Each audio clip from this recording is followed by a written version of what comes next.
Hello, everybody, and welcome to the Focus on Gaming podcast, episode 98. I'm Martin. And I'm Duncan. Hello. Afternoon? No, Hello. evening. I don't know why I said afternoon, because it's 10:15 at night. So hot. So, gaming. Have you been playing anything this week? I think I played, funny enough, we spoke about it very briefly last week, and I said I wasn't really that much of a fan because we spoke about Showcase and we said about Grounded 2. And we spoke a little bit about Grounded, but I played Grounded this week, but only because my friend messaged me, said, do you want to try Grounded? Because he's got it on PS5 and it's cross-platform. It is a lot better when you're playing it with someone else. So, Yes.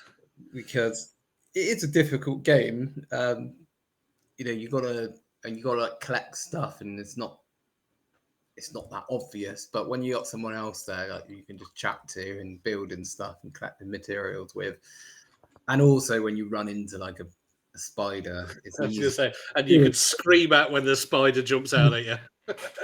We did kill a few spiders actually together, so we killed a couple of mosquitoes. They were bloody hard. I think things that on my own I wouldn't have been able to do. So having someone there, we've probably done about 4 or 5 hours into the game.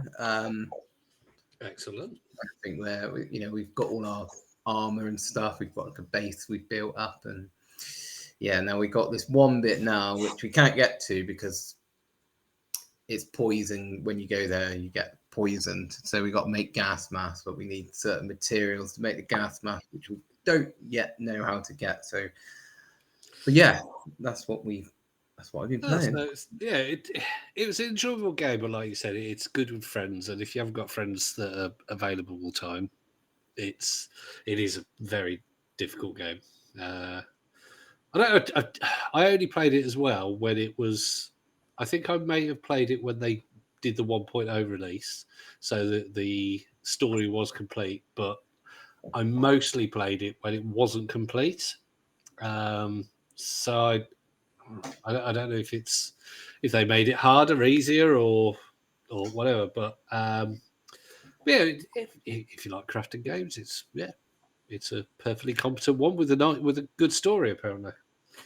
And the sequel is coming out, I think, end of July or the end of August. I think in the next couple of months. And they all get shrunk again by the looks of it. God, it's a bit stupid, really, isn't it? It's like, if it was that difficult last time, don't get shrunk again. But apparently they are. So, keep an eye out for that. Was your friend wanting to play it because they wanted to experience it before the second one came out? No, I mean, they've had it for a while, but this friend I played probably most of my co-op games. I'll play with him, and we were playing Rocket League prior to that. So I'd always, because he works from home, I work from home most of the time. So on our lunch break, we'd play Rocket League, and we pretty much do that most days. Lunch break is that in inverted commas? So I don't know. I got too stressed with it, so I uninstalled it because he was like, "Oh, do you want to play Rocket League?" And I was like, "No, I've uninstalled it now." And he was like, "Oh, fair enough." And then I was like, "Oh, I have to find somewhere else to play." So we were having a look. He's got Game Pass as well, but we were just having a look at sort of what there was, sort of multiplayer games on Game Pass, and then Grounded came up. He has it on PS5 anyway. So, but yeah, I presume that you can't play via the website on a browser, on the PS5 browser on Game Pass. I'm guessing, because I'm guessing that the controls wouldn't be recognized. Yeah, I don't know, to be completely honest. He's got PS5 and he's got an Asus ROG Ally thing, so he has a game. He can play anything.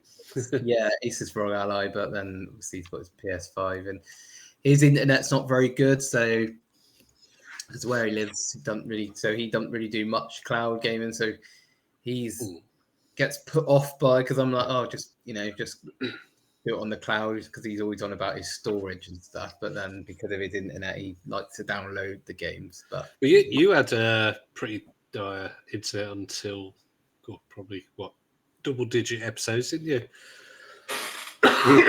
Yeah. When we first started doing this, when I first moved where I am, we didn't have much options, and then luckily full fiber. We got fiber that says it goes up to like 900 odd megabytes per second, but usually it's around the 200 odd mark when you're wireless, which is quick enough. Okay. So. Well, I have been playing I've been playing a few of the Game Pass games, but I've been playing Clair Obscur Expedition 33 still. And I finally, today, this is Monday the 16th, I have completed it. Congratulations. So I was doing a lot of the side missions with some of the optional bosses before I went to the final boss because I thought, I'm sure there'll be some harder bosses than the final boss, but I can imagine that it'll get my level up so that I'll be able to do the final boss. Not easily, but I won't die very quickly. And some of the bosses, I remember there was one boss. Let's say at the time my players were just their basic attack was probably averaging 15,000 hit points, like taken off per attack. And there was one boss that it must have had something like 100 million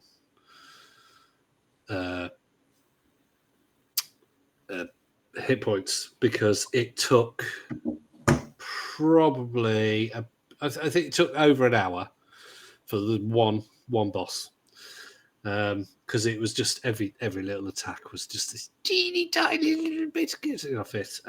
So yeah, it was all in the build up for a final boss, which I won't say who it was because that will be a big spoiler. But it's not who you think it is from the trailers and from knowing the basic story. That person or that being you defeat halfway through the game. Anyway, so I got to this final boss, and they don't level up with you, so they are a set level, and it started up. It's all very cinematic. It's all very emotional. And 3 hits, and he was dead. I said he. They, and they're dead. That was it. Main boss, 3 hits, dead. And so, now granted, I had grinded a lot of levels. So I was, obviously I was overpowered, but I didn't think I was that overpowered. And so it sort of spoilt it, but because the game is so good and the story was so good, it's all quite emotional. And then there was also a choice afterwards that changes the whole ending of the game.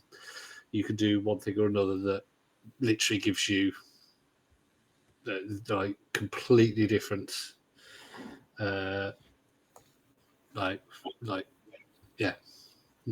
it doesn't just, it's not a Mass Effect thing where it changes the color or something. It changes the whole ending that gives you this choice. So with that being quite a disappointing boss fight, I thought we'd talk about bosses in video games. Best ones, the worst ones, some of the cleverest, some of the easiest, some of the hardest. I think we play quite different games, don't we? So I think we'll have quite a breadth of knowledge of various bosses. Ooh. So that was a terrible boss. If I say video game boss, is there one particular boss that comes to mind for you immediately? I mean, the obvious ones for me would be like the Nintendo ones because they make them a big part of their game. So like Bowser, obviously, They're gluttons for punishment, aren't they? they're not obviously it's not as famous as Mario, but he's almost as famous as the protagonist. That is as Mario. So and obviously they build the game and you just fight him throughout the games in Mario, don't you? Whereas in most games, it's a build up to that big boss, and then you have the boss and what next. Yeah, I mean, if you go with the original NES Bowser, though, it was possibly one of the easiest parts of the game because you just ran under him. I mean, he's not that hard in any of the Mario games. No, I mean, yeah, I was going to, yeah, I suppose, yeah. Even the ones where you have to hit him with something, it's generally 3 hits, he's down. Like Super Mario 3D World, which was the one that came out on the Wii U. That was quite a long battle. So there was a bit where you fight him initially. I can't remember what the initial battle different is. stages. Yeah, and he turns into a cat at one point, and he's like a giant cat, and he starts chasing you up the wall, and you can't fight him at this point. You just got to avoid him.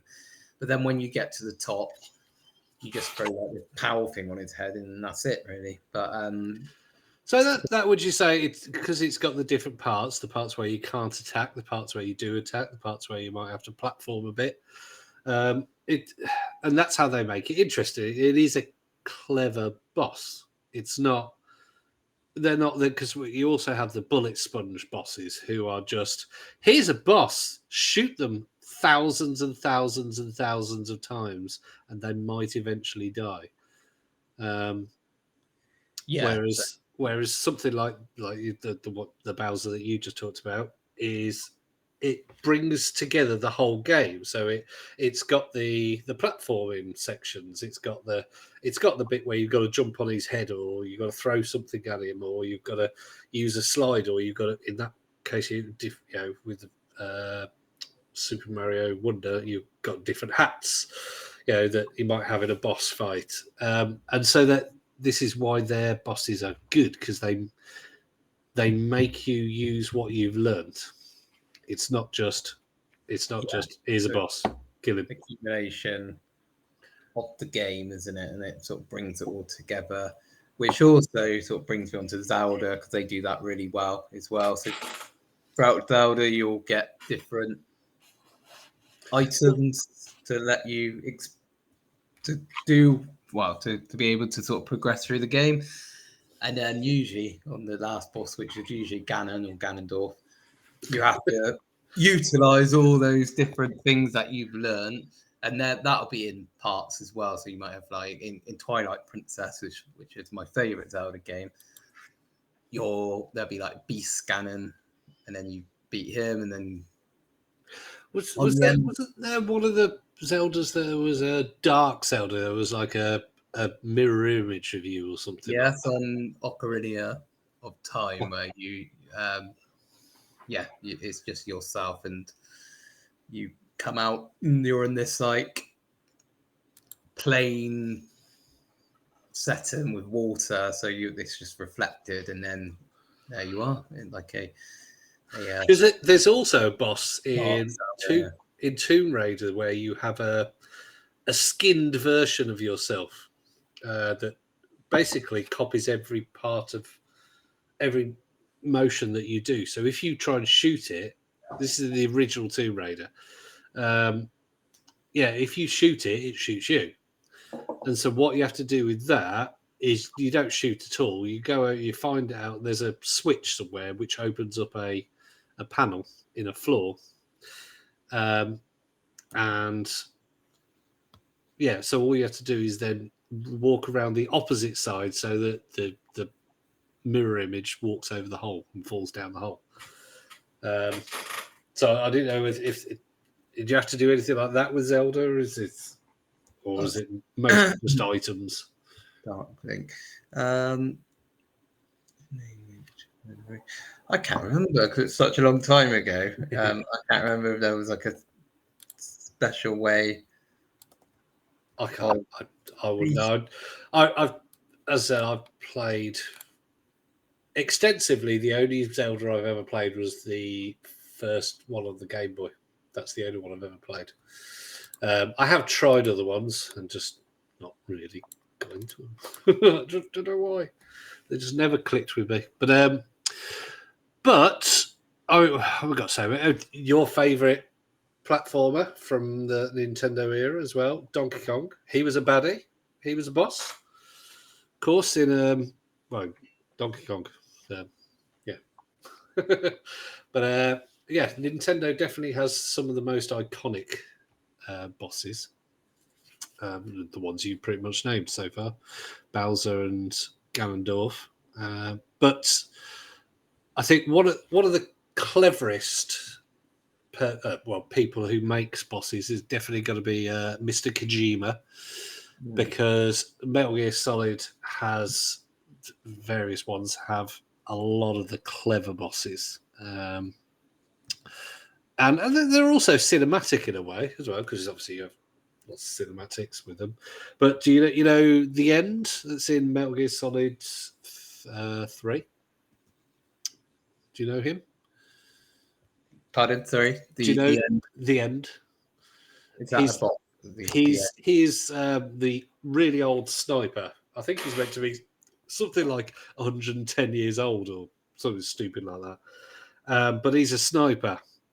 So you can defeat him by running around and hiding and him not shooting you, that kind of thing. But there's two extra ways you could do it. There's apparently a point in the game where if you have a sniper rifle, you can look across a ravine or something. I've never done it. I've only seen videos, and you see him in a wheelchair, and you can pop him in the head, and hey presto, it goes, you killed the end. Well done. But the funnest way is definitely when the boss fight starts.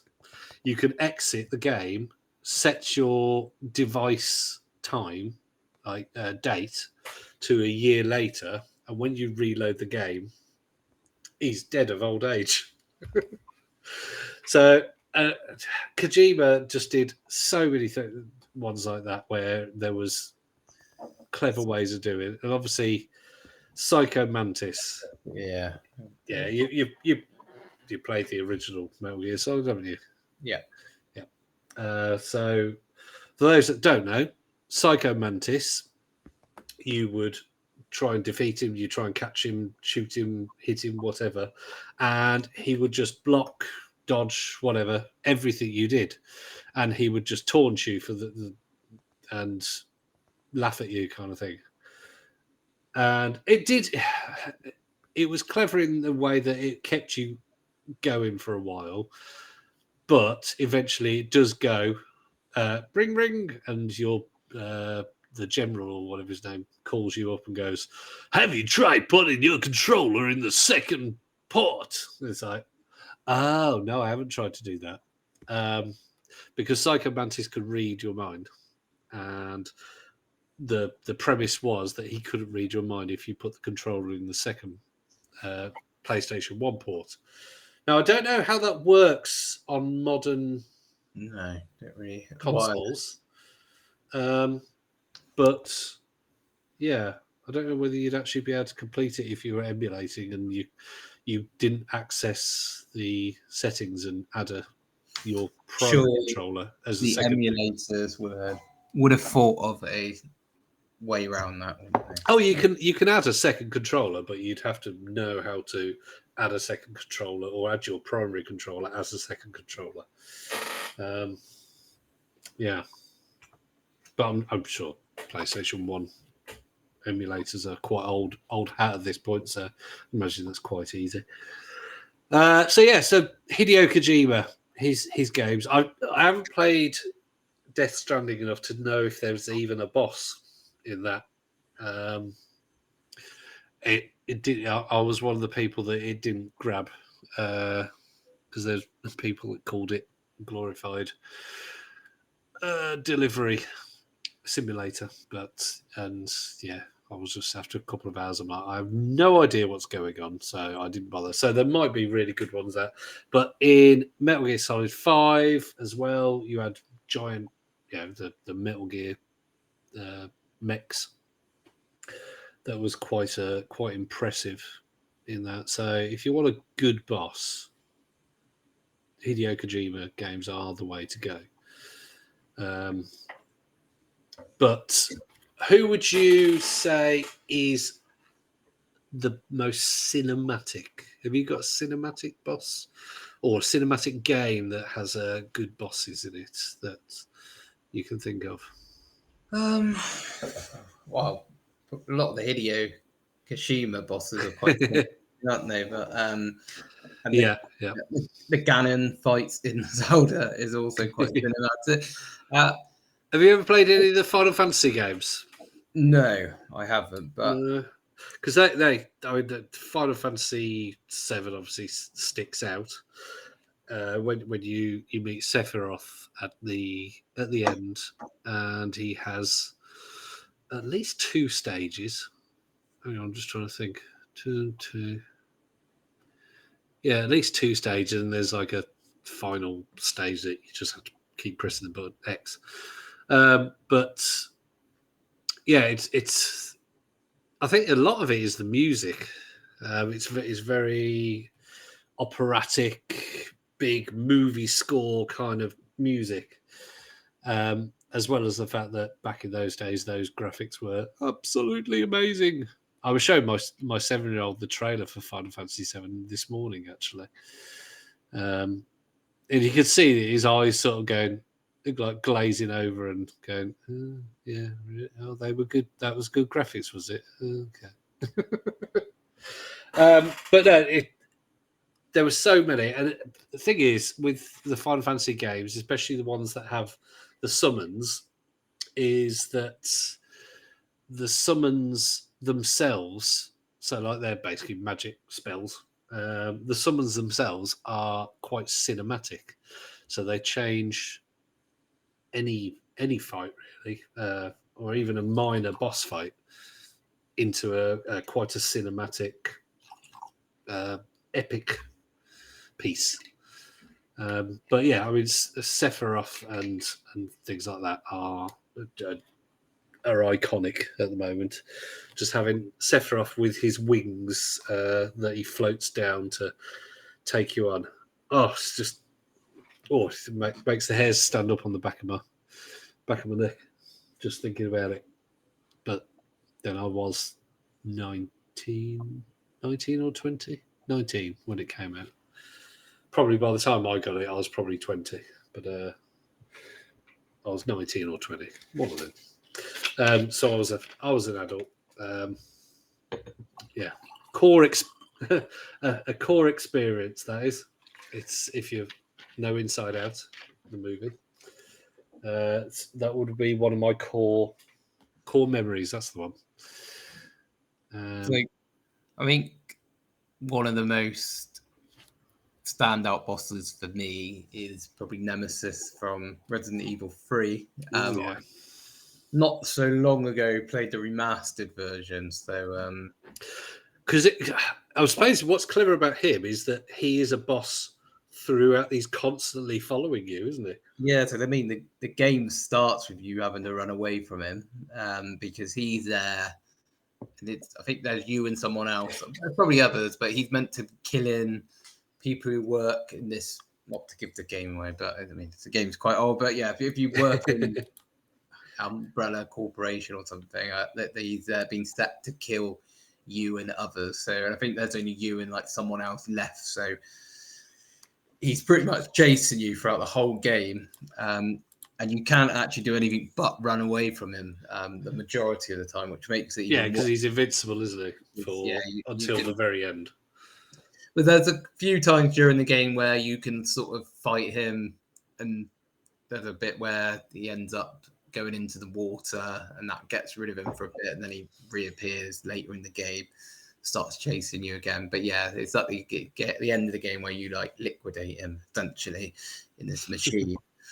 Have him as a smoothie. So yeah, that's quite stands out for me quite a lot because of how involved he was in the game, and the game is sort of based around him. He's on the front cover as well on the sort of, so. Well, it is Resident Evil 3 Nemesis, isn't it? Yeah. It's named even in the title. So and that's the thing. I think a good final boss fight can mask an average game. I think if you've got a very interactive, multi-stage and cinematic boss fight, if something like Clair Obscur is definitely game of the year so far, by far. And I think unless something like the Outer Worlds absolutely comes out swinging and is amazing, I think Clair Obscur is probably going to be getting Game of the Year awards this year. But if a game is a 7 out of 10 and it has a brilliant end boss fight, it sticks in your memory. And I think people remember them more. Whereas you can have a 7 or 8 out of 10 that has a rubbish final boss, and it could completely ruin the game. So you just sort of like, well, okay, whatever. Oh, and another disappointing boss I was saying to you about, which technically wasn't a disappointing boss, but it was fortunately in a fantastic game, was BioShock, because there's two antagonists in BioShock.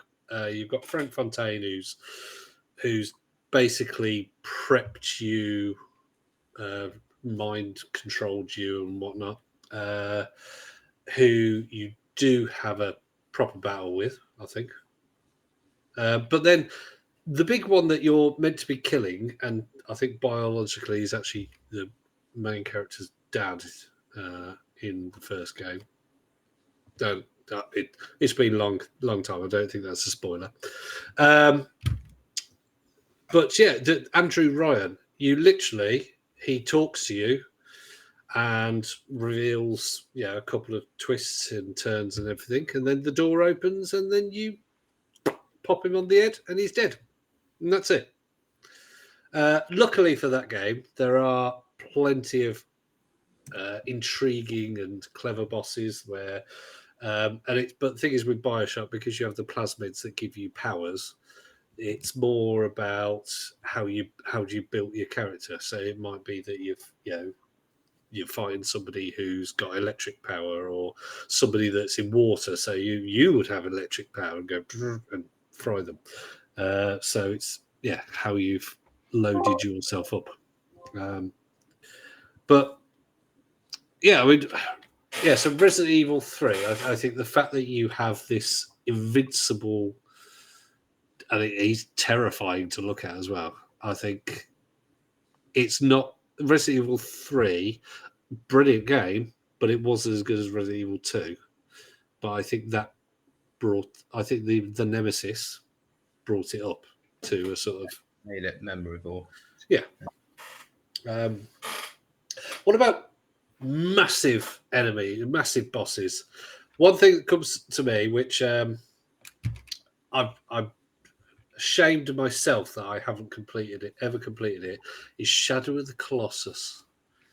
Now, it's another one that's quite epic but clever as well, in the fact that you have these giant colossi that are platforms for you to climb on there, and you have to kill them by climbing all over them, attacking a certain place or doing a certain thing. And they're, I mean, for the PS2, oh my goodness, they were just amazing to look at. Now you look at it and go, yeah, that's right. But similar with, I think, God of War, you had a few of them where you had like giant enemies that you had to fight. But Shadow of the Colossus, I want to say there was about 6 or 7 of them. And that was basically the game. You had to go kill these colossi. I mean, spoiler again, I think it turns out that you've been tricked into killing these colossi who are actually the goodies, and you've been tricked by the baddie to kill them, and so it's all very sad. So quite an emotional one that is. No speech in that one, but they're quite epic. So I don't know if you've got any epic style bosses that Ganondorf. It does get pretty big. He does get world destroying in some places, doesn't he? In some. I mean, you got yeah. Go on. I was just saying, I try to think of some from the top of my head, and I think one of the God of Wars had. Yeah, big ones in God of War. The PS2 era ones, I think, had what are they called? We got the Shadow Colossus. It's the Colossus of Rhodes. I think you've got where it's a giant statue, so you're the equivalent of the size of its, one of its fingers, and those kind of ones where it feels like the graphics are amazing just because they've made this character big.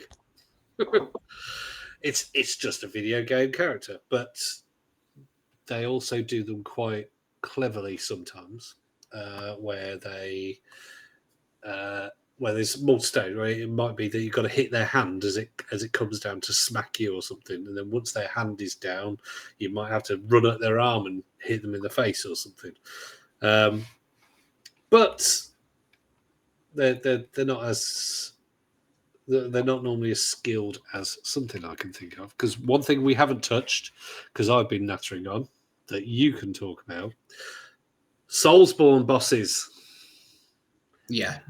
Which is one that's made you want to throw a controller through the wall the most? I can't think of any, like a particular one, that because they're all really. I don't know if are you like me though, where people go, and they say a name and you're like, and they're like, it's the one that's pink with feathers on its head. Oh yeah, the pink feathery head guy. Yeah, I know him. Or they'll go, the one that has two swords and rides a pig, or whatever. I don't know. Just making these things up, obviously. Yeah, I don't necessarily always remember the individual names of the bosses, but yeah, some of them I do. But so if you think of one that you don't know the name, don't worry. While you talk about it, I'll Google the name. In Elden Ring, like the first major boss always sticks in my mind because it took me so long to complete it. I think it's called Margit. Oh yeah. And luckily you could save right before it, but I must have spent probably a whole morning just doing it over and over again. And some of the times I'd go in and I'd die like instantly, and I'd be like, I'm getting like worse at this. Oh, he's a pretty fella, isn't he? And then when you eventually did it, because I was like coming up with different strategies throughout, so I was like, okay, I'm going to come in, I'm going to summon my wolves straight away, and then I started recognizing the different things. I knew like when he was going to jump, you had to sort of jump just before he landed, so he didn't hit you and stuff like that. So when you start sort of taking in that into all account, then it's quite rewarding when you finally go ahead and sort of beat him. It takes ages. And then I remember there was a few times where I got his life really low, and then he would just because he could just hit you and take half your life off in one hit. Yeah. So he'd hit you a couple of times and you'd die, and I'd be almost wanting to not bother. And then the time I killed him, his life was really low, and I was like, okay, do I just keep trying to hit him, or do I be really cautious? And I just went, no, I'm just going to keep trying to hit him, because And luckily that worked out because You have that horrible time with games like that, don't you? Where it's like they're so low, but if I just wail on them, they can hit me, and it's like, who's going to get the most health off first?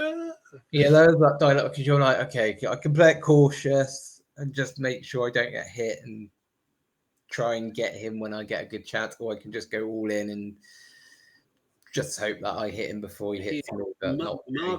Margit the Fell Omen. So he's the guy that does like a cape. He's got grey skin and sort of antlers kind of thing. Yeah, you What's fight coming out the side of his face? the first major boss, unless you class like the Tree Sentinel as one of the major bosses, which is one. Well, I typed in Elden Ring first boss, and it come up with the grafted scion originally. Oh. I don't know who that is, but yeah. Elden Ring grafted. So, can you tell me something in Elden Ring? As soon as you come out from killing like the 4 or 3 or 4 skeletons, there's a guy on a horse. Yeah, so he's called the Tree Sentinel. Is that a boss? I think you probably could class him as a boss. He is pretty difficult. I think I had to go back after I killed that Margit. Yeah, the websites are saying Tree Sentinel boss guide. So yeah. So technically, you could class him, but I mean, you don't actually have to fight him to advance in the game. Whereas I just was like, so yeah. Obviously, the tutorial is literally the skeletons, and they go, "Hey, this is how you attack things." So I attack things. I thought, ooh. Maybe the people who have been saying that this game is as hard as Dark Souls are right, and I can actually do this. And I walked out, saw him, and was like, "Oh, let's go up to him." Thunk, dead. Damn it. Yeah, I was not very good at Elden Ring, and apparently it's the easiest. But so that's Elden Ring. Which of the Dark Souls have you played? I haven't played any of the Dark Souls. Have you? Oh, sorry. I thought you played some of the Dark Souls. What are the From Softwares have you played? Sekiro is the other one. Oh, well, that was meant to be the hardest, isn't it? It is harder than Elden Rings. But yeah, that's quite a lot of bosses. It was quite a while ago when I last played Sekiro, but so I think one of the famous ones in Elden Ring though is it Malenia?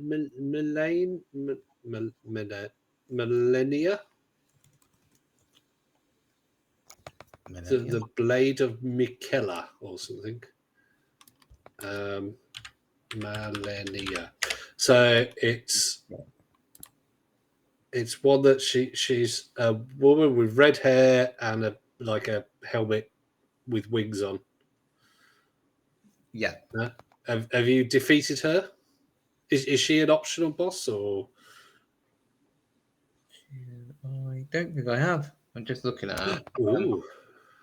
Okay. Because I know there was somebody who was like who went viral that they put their services out that they would kill Malenia for you, and it was somebody who would turn up. I think they were obviously very good at it, and they would just kill Malenia for you, and that was it. They just went around helping people kill Malenia. I would be like, could you just hang around and complete the whole game for me?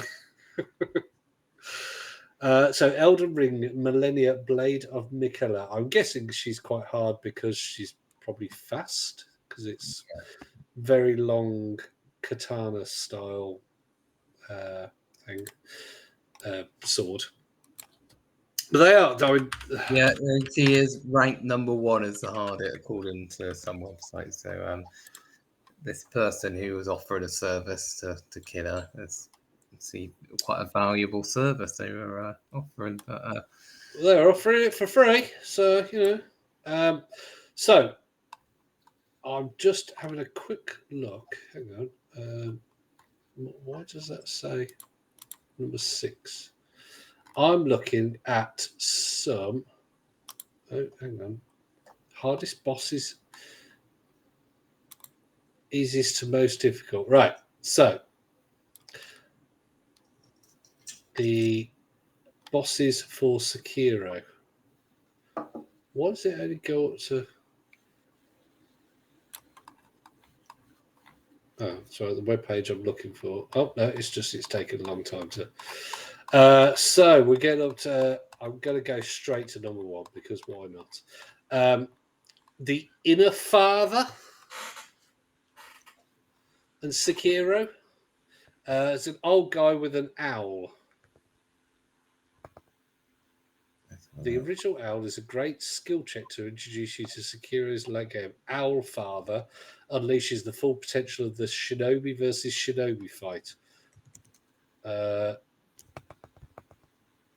a Shinobi, Owl is used to using dirty tricks. The inner version of the fight, though, unlocks new tools. Yeah, so it's just some old guy with loads of feathers around his neck and a big katana with an owl near him. I don't know. Apparently, this website says it's the hardest fight. There's also... Is Sekiro the one that you fight an old guy at the end, and it turns out the old guy is just possessed by... Or no, you fight a young guy, you kill him, but it turns out he's possessed by an old guy.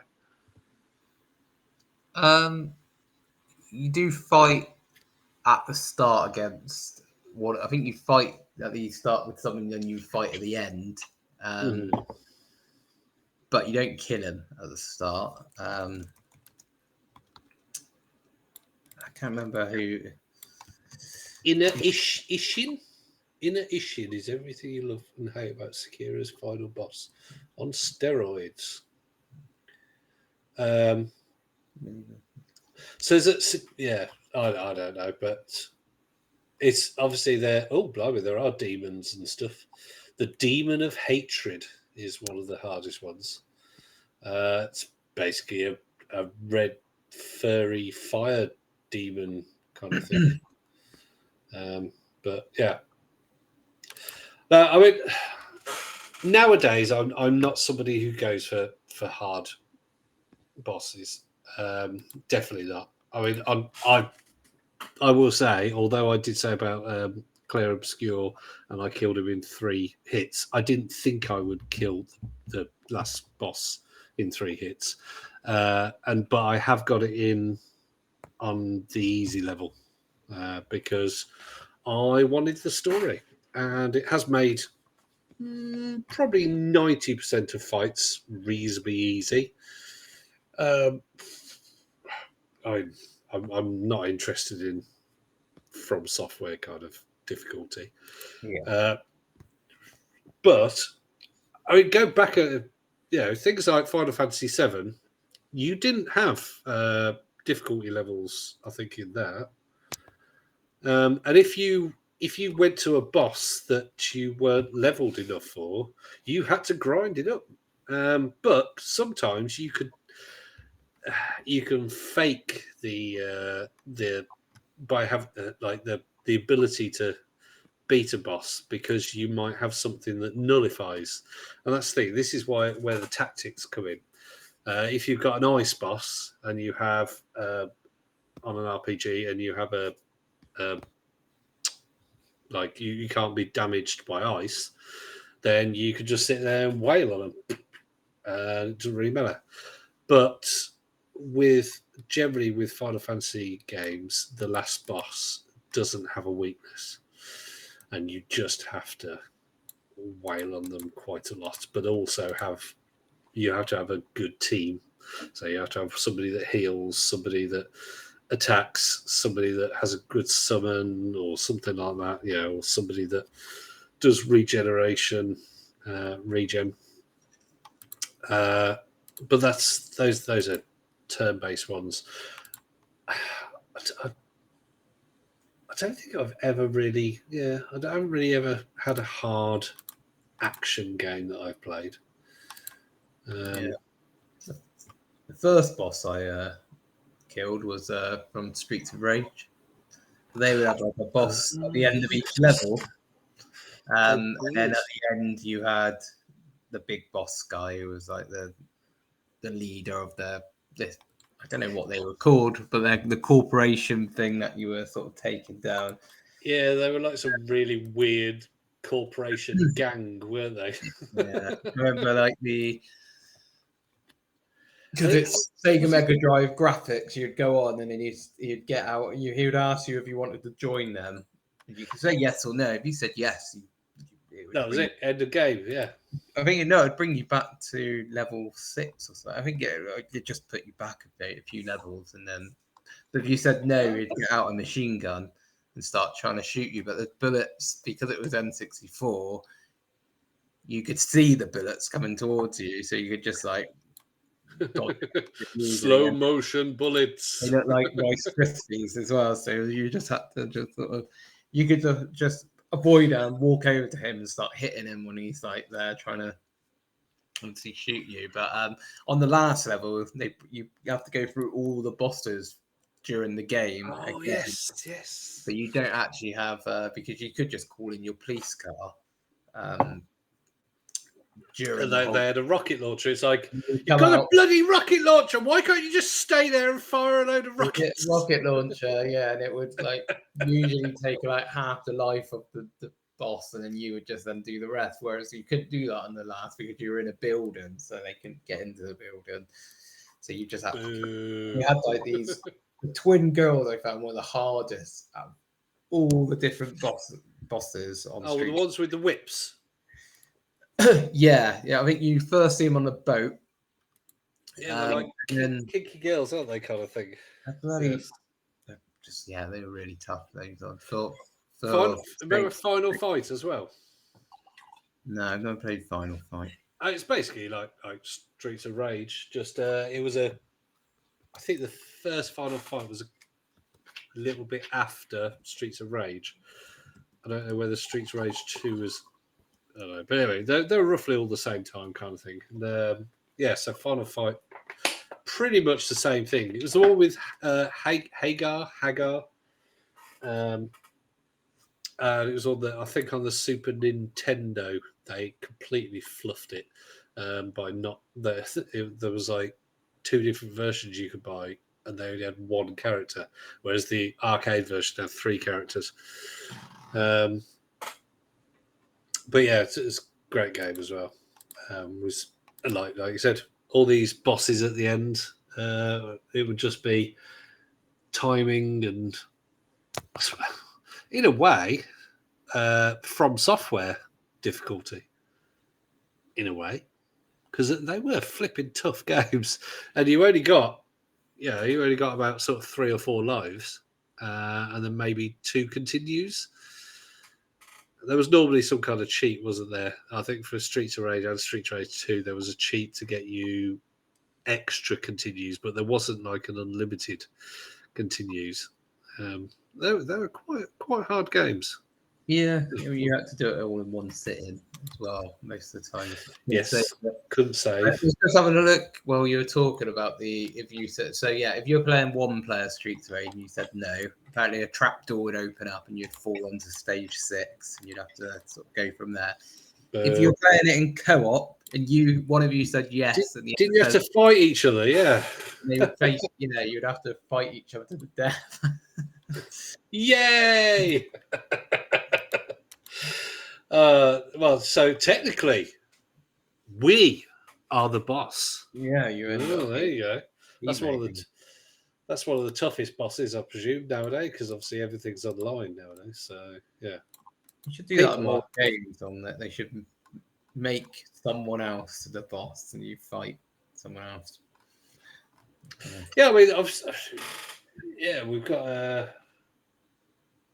I've seen the skill-based matchmaking that they have nowadays means that I suppose that the more you play and the more you win, the harder people you play. So the people that you're playing should be like a boss. I suppose that's the benefit if they have a good system. I don't play enough to know whether they're good or not nowadays, but A lot of the time, unless you have people who set up new accounts, then they can just go and play against bots, and which I would always really annoyed me on Rocket League, because you want to play against people who are the same standard as you. You don't want to play against people who are terrible and you beat them 50-0, because you get no enjoyment. But you do also at the same time don't want to play someone who's just a lot better than you, and that just happened a lot on there. You would like start the game and they'll be doing things that you just don't see anyone else doing, and you're just like,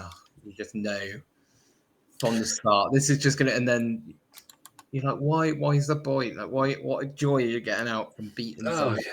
Well, you get a lot of that, don't you? If you hear some whether they're a YouTuber or an esports player or something who has been doing like IP cheating and or just literally sometimes just cheating just to get that extra sort of rating or something. And you're like, what do you get?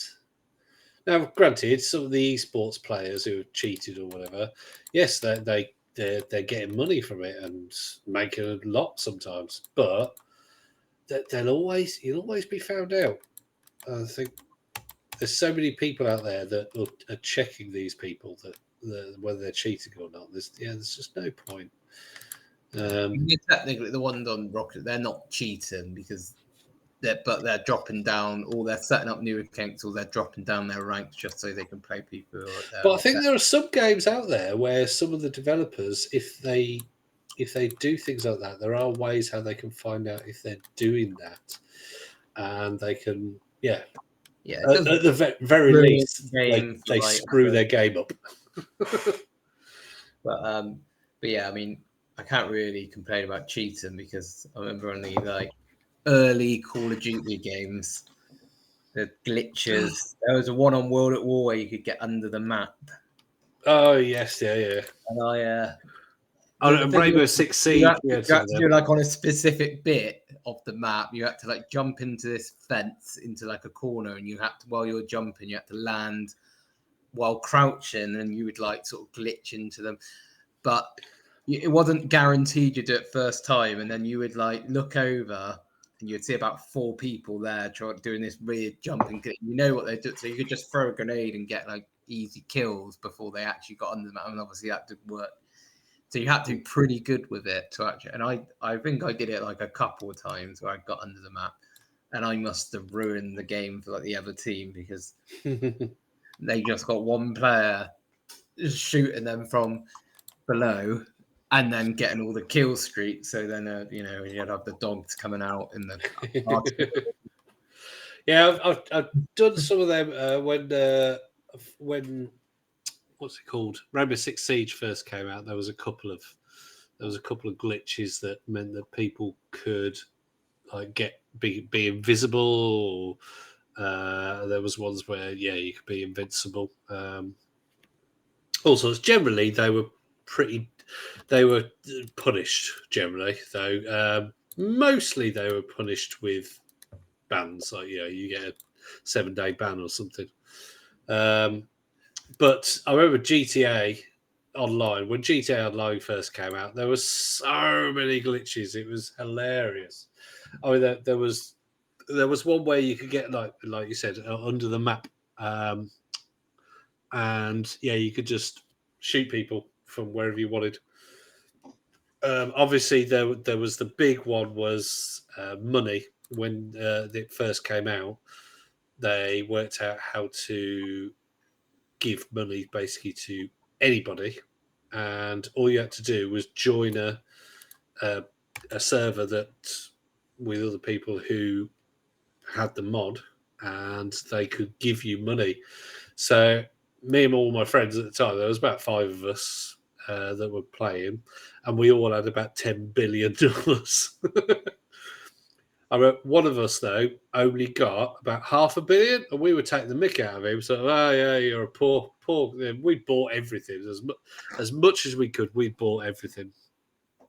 But of course, Rockstar knew about this. So what they did is everybody who had got above a certain amount, they were instantly reduced to a certain amount, and so it was just that we were left with a bit of money, but not particularly much. Or it corrected what your thing should have been. But our friend, who only had about 500 million, they'd obviously put a limit on, for people who had the money given to them of about 1 billion. So after all this had happened and everybody been ripped back down to normal levels, he still had over 500 million. And so every time we something big that was cool, we were like, quick, you can buy it. Because at that point, they were just, there was things that were a few 100,000 and he still had 500 million. It was great fun. Really good. But I can imagine when GTA 6 comes out, there will probably be some kind of online aspect similar to GTA Online. And I think if you get in there quick, there will be things like that again. No, I don't think it'll be. There's no doubt that things like that will happen, even on consoles. And so, if you want to have lots of money, get the game when it first comes out. Not that particularly is a game that has any bosses, but again, though, GTA has very clever, sort of cinematic boss. Sort of multi-stage. Oh, you got to shoot this car so the car stops and then the person runs away. So, and then they've got loads of people that are sniping at you, so you might have to hide and snipe them, kind of thing. So, a helicopter. That kind of thing. There's quite a few sort of, I suppose you would call them boss fights in GTA that, they just look awesome.